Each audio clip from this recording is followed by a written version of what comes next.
আসসালামু আলাইকুম, সবাইকে আমার নতুন ভিডিওতে স্বাগতম। আশা করি আলহামদুলিল্লাহ আপনারা সবাই ভালো আছেন।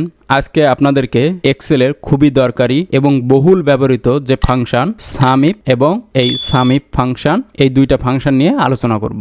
আমার কম্পিউটার স্ক্রিনে যে ডাটা আছে এখানে দেখেন, এখানে আছে রিজন আর এখানে আছে প্রোডাকশন। এই রিজন ওয়াইজ প্রোডাকশন আছে। তো আমি এই যে ঢাকা রিজন আছে, আরেকটা ঢাকা রিজন আছে, আরেকটা ঢাকা রিজন আছে, এই যে চারটা ঢাকা রিজন আছে, এই চারটা ঢাকা রিজনের এই যে টোটাল যে প্রোডাকশন এইখানে আমি ফর্মুলার মাধ্যমে দেখাবো। তো এখানে লিখলাম ঢাকা। এখন যে কাজটা আপনাকে করতে হবে সমান, এখানে লিখলাম সাম, এই যে সামিপ, তারপরে হচ্ছে আপনার যে কোনো একটা রেঞ্জ সিলেক্ট করলেন, আমি এই রিজন সিলেক্ট করলাম, কমা, এখন কোন ক্রাইটেরিয়া ঢাকার ফলাফল দেখবো, এই ঢাকা যে এখানে আছে সেই সেলটা সিলেক্ট করলাম, কমা, তারপর হচ্ছে যেখানে ভ্যালু আছে সেইটা সিলেক্ট করলাম, এখন এন্টার দিয়ে দিলাম। দেখেন আমার ঢাকায় যে প্রোডাকশন আছে এই 12, তারপরে 56, তারপর হচ্ছে 12, আবার 56, এই যে দেখেন নিচে চারটা রিজনের যোগফল 136।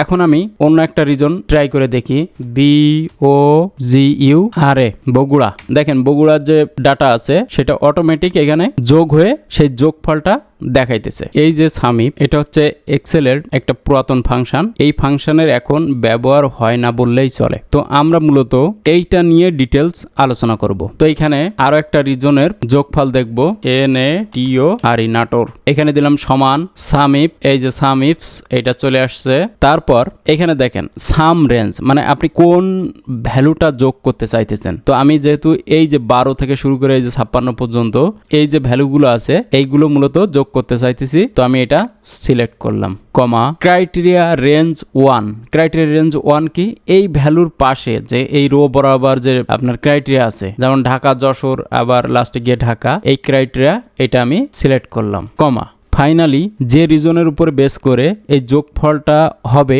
সেই রিজনটা যে সেলে বসানো আছে সেই সেলটা সিলেক্ট করতে হবে। তো আমি এখানে নাটোর যে রিজন আছে এই নাটোরটা এখানে বসায় রাখছি, এই সেলটা সিলেক্ট করলাম, এন্টার।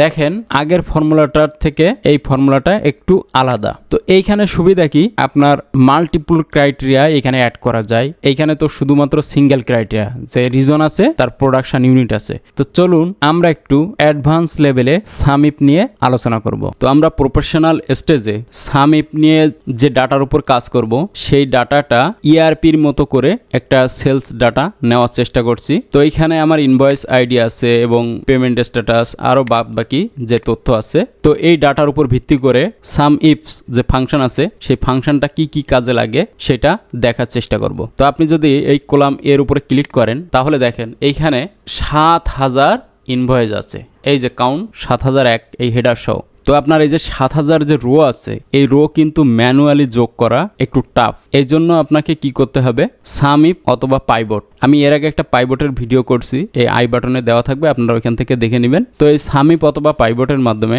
আপনি এটা খুবই সহজে করতে পারবেন। তো আমি আজকে সামিপ ফাংশন দেখানোর জন্য এই সেলস পারসন এবং এই রিজনটাকে বেজমার্ক হিসেবে আপনাদের সামনে দেখাবো। তো চলুন শুরু করা যাক। প্রথমে এই যে রিজন যে কলামে আছে এই কলামটা কপি করলাম, তারপর আমি একটা নতুন শিটে এটা পেস্ট করে দিলাম। তারপর আপনি খেয়াল করেন এখানে আছে লেগ ডেবিট টন, এখানেও আছে লেগ ডেবিট টন। তো আপনার এই একই ডাটা বারবার থাকার কারণে এই ডাটাটা আপনি ইউনিক করে নেবেন। এভাবে কলাম সিলেক্ট করে এই ডাটার উপর ক্লিক করবেন, তারপর এইখানে দেখেন এই যে রিমুভ ডুপ্লিকেট, এর উপরে ক্লিক করবেন। ক্লিক করার পরে ওকে দিয়ে দেবেন। তাহলে দেখেন আমার এই 7000 ডাটার মধ্যে মাত্র রিজন ছিল কয়টা, এই 20টা রিজনে আমার বেচাকেনা হইতো। তো আমার ইউনিক ভ্যালু হয়ে গেল।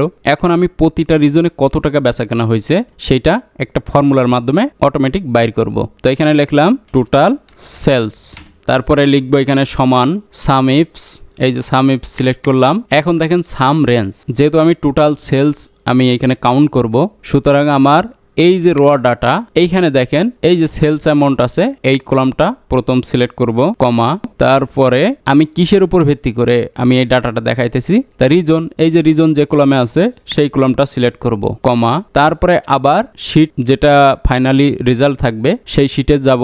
এইখানে গিয়ে আমার ক্রাইটেরিয়া যেটা আছে সেটা সিলেক্ট করব, এই যে রিজন, এর উপর বেসিস করে এইখানে রেজাল্টটা দেখাবে। তো ব্র্যাকেট ক্লোজ, এন্টার দিয়ে দিলাম। এখন দেখেন আমার এই প্রথম যে রিজনটা আছে, এই রিজনে আমার টোটাল সেল ছিল এত টাকা। এখন যদি আমি এই ফর্মুলাটা নিচে ডাউন করে দেই, তাহলে পুরো রিজনের যে ভ্যালু সেটা এখানে চলে আসছে। তা আমি এইখান থেকে আসলে দেখি এই ভ্যালুটা ঠিক আছে কিনা। তো সেলস অ্যামাউন্ট এইখানে দেখেন একেবারেই পয়সা সহ মিলে গেছে। এখন এটা হইতেছে আপনার সিঙ্গেল যে ক্রাইটেরিয়া বেজ আছে সেই বেসিসের উপরে সামিপ। এখন আপনার যদি মাল্টিপল কন্ডিশন থাকে তাহলে আপনি এই ফর্মুলাটা কিভাবে ইমপ্লিমেন্টেশন করবেন। তো চলুন দেখা যাক কিভাবে মাল্টিপল কন্ডিশনে সামিপ ফর্মুলা ইউজ করব। এই মাল্টিপল কন্ডিশনে আমরা কি কি বিষয় বিবেচনা করব। এক নাম্বার হচ্ছে এই যে সেলস পারসন এবং রিজন, এই দুইটা বিষয় বিবেচনা করব। আগে তো শুধুমাত্র একটা কন্ডিশন, যেমন এই রিজন এইটা দেখাইছিলাম। এখন আমি কি নিব, দুইটা কন্ডিশন, সেলস পারসন এবং রিজন। এই পুরো কলামটা সিলেক্ট করলাম, নতুন একটা শিটে গেলাম, এটা পেস্ট করে দিলাম। এইখানে আপনাকে একটা ছোট কাজ করতে হবে। আমি যদি একটা ছোট্ট এক্সাম্পলের মাধ্যমে এই জিনিসটা বুঝাই তাহলে আপনি সহজে বুঝতে পারবেন। যেমন বাংলাদেশের মার্কেটে যদি আপনি কাজ করেন তাহলে বাংলাদেশের জেলা হচ্ছে 64টা, থানা 490টা। এখন আপনার যে সেলস অপারেশনাল এরিয়া এটা যদি এই পুরো থানা ব্যাপী বিস্তৃত থাকে তাহলে সেলস পারসন তার সাথে বেশি থাকবে, এটা স্বাভাবিক। তো আমাদের এই ডাটার ক্ষেত্রে একেবারে সেম ঘটনা ঘটছে, যে রিজন আছে মনে হয় 14টা আগে দেখাইছিলাম, আর সেলস পারসন আছে তার সাথে বেশি। তো আপনার এই ডাটা যখন ডাবল কন্ডিশনে যাবেন তখন এই বিষয়টা ইউনিক করতে গেলে আপনাকে পুরো বিষয়টা কনসিডারে নিতে হবে। আপনার যে কোনো একটা বিষয়কে ইউনিক করলে হবে না। তাহলে আমি এই পুরো কলাম, এই যে 3টা কলাম আমি সিলেক্ট করলাম। সিলেক্ট করার পরে এই যে ডাটা, এইখানে রিমুভ ডুপ্লিকেট। এখন যেহেতু আমি 3টা বিষয় কনসিডার নিছি তাহলে এই 3টা বিষয় আমি এইখানে সিলেকশন রেখে দিলাম, ওকে দিয়ে দিলাম। এখন দেখেন আমার ডাটা ছিল 7000, কমে আসছে 1933টা আর একটা হেডার। তো আমার এখন ডাটা ইউনিক হয়ে গেল। এখন এইখানে আমি টোটাল সেলস আনবো, টোটাল সেলস। তো এখন ফর্মুলা বসাবো, সমান এই যে সাম ইফস। এই ফর্মুলাটা আপনারা অবশ্যই খেয়াল করবেন। আর এইখানে ফর্মুলা বসানোর সাথে সাথে একটা সাজেশন আসে, এই সাজেশনটাও খেয়াল করবেন। আমি এই উপরে দিয়ে দিচ্ছি। এখন দেখেন এই ফর্মুলা সাম ইফস বসানোর পরে আপনার কি আসছে, এই যে বোল্ড করা, এইটা আপনি সবসময় খেয়াল করবেন। সাম রেঞ্জ, সাম রেঞ্জ মানে কি, আমি কোনটা এখানে যোগ করব। তো আমি এই ডাটা শিটে যাই, এখানে এই যে সেলস অ্যামাউন্ট এইটা আমি যোগ করব।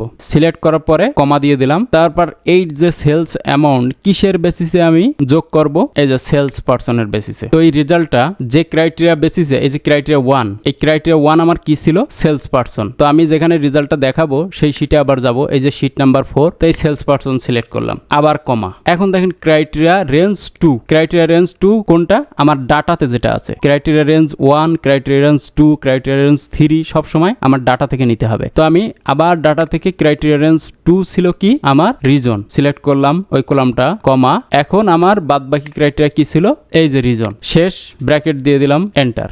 এখন দেখেন এই যে ব্যক্তি এই রিজনে এত টাকা সে সেলস করছে। এখন আমি এইটা যদি ডাবল ক্লিকের মাধ্যমে নিচে ডাউন করে দেই তাহলে দেখেন আমার এই যে টোটাল সেলস ভ্যালু সেটা অটোমেটিক এখানে চলে আসছে। এখন আপনাদের একটা গুরুত্বপূর্ণ বিষয় আমি আলোচনা করব, সেটা হচ্ছে এই টোটাল সেলসটা আমি আবার এই পাশে নিয়ে গেলাম, একটু বড় করে নিলাম। এখন একটা বিষয় আপনি খেয়াল করেন, আপনার পুরো বাংলাদেশ জুড়ে আপনার অপারেশন আছে। তো আপনার যেমন কালীগঞ্জ নামে একটা, তো কালীগঞ্জ অনেক জায়গায় উপজেলা আছে, যেমন কুষ্টিয়াতে আছে, গাজীপুরে সম্ভবত আছে একটা কালীগঞ্জ, এই ঢাকার আশেপাশে আরো আছে কালীগঞ্জ। তো এরকম অনেকগুলো উপজেলা আছে। আবার একই ব্যক্তির নাম, সাপোজ একজন ব্যক্তির নাম ধরলাম মিস্টার এক্স। এখন মিস্টার এক্স কিন্তু আপনার বগুড়াতেও কাজ করতে পারে, আবার ঢাকাতেও কাজ করতে পারে। তাহলে আপনাকে এই যে একটা কনফ্লিক্ট, নামের সিমিলারিটির কারণে যে কনফ্লিক্ট, এই কনফ্লিক্টটা অ্যাভয়েড করার জন্য আপনার ইআরপি যে সফটওয়্যারগুলো আছে, এই সফটওয়্যার সবসময় একটি নামের বিপরীতে ইউনিক যে কোড আছে সেই কোড ব্যবহার করে। তো আমি আপনাকে ইচ্ছা করে এই সেলস পারসনটা দেখাইছি।